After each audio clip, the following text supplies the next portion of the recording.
Vážení diváci, rada by som vás oznámila s mojou rodnou obcou Sokolovce. Obec sa nachádza na západnom Slovensku, približne 7 km od úplného mesta Piešťany. Prvá zmienka pochádza z roku 1293. V tomto videu povieme o histórii, ukážeme pamiatky a zákutie obce.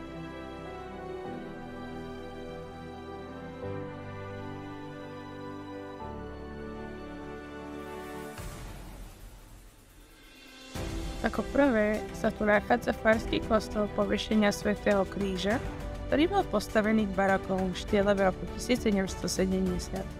Dala ho postaviť krovka Angela Amanda de Marconi a slúžil ako pútnické miesto.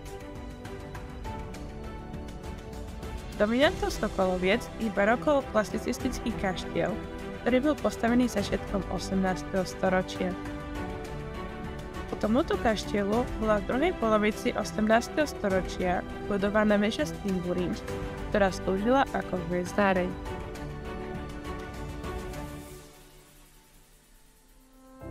Vystriedali sa tu viaceré šľachtické rody. Kniarovci od 17. storočia, Škrabalovci, v 18. storočí Amadeovci, Piniskrécovci, Degenfeld-Schomburg, Hirschberg, David Horn, Bernard Blum a Julajovci, ktorí boli poslednými majiteľmi kaštieľa, utiekli pred vojnou v roku 1945.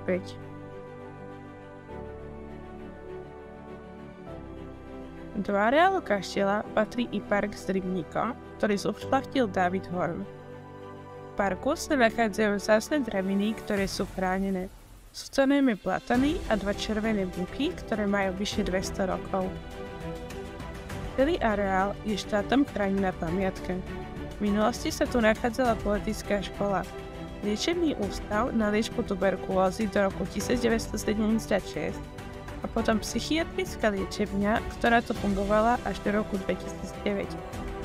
Dnes kaštiel chátra, ale od roku 2023 patrí obci, ktorá sa ho chystá zrekonštruovať a zriadiť v ňom domov dôchodcov.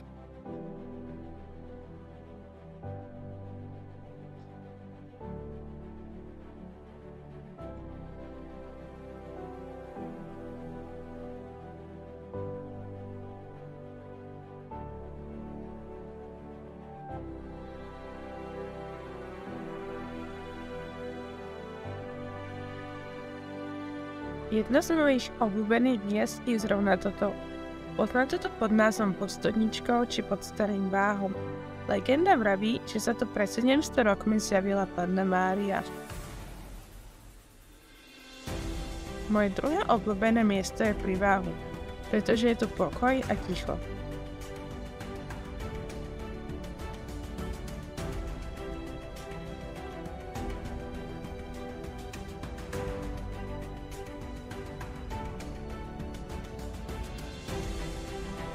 Ďalšie moje obľúbené miesto je malá vodná elektráreň.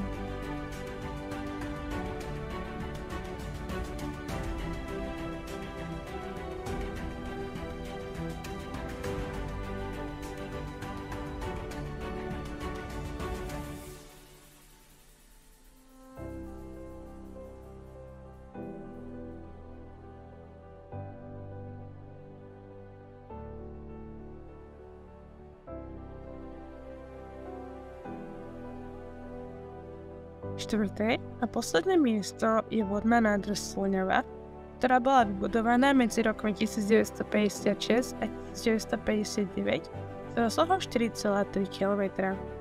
Chodí to najmä na bicykel a na korčule.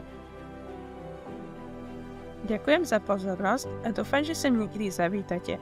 K Sokolovciam mám veľké púto, pretože tu bývam celý život a mám odtiaľto veľmi veľa spomienok a mám to tu veľmi rada.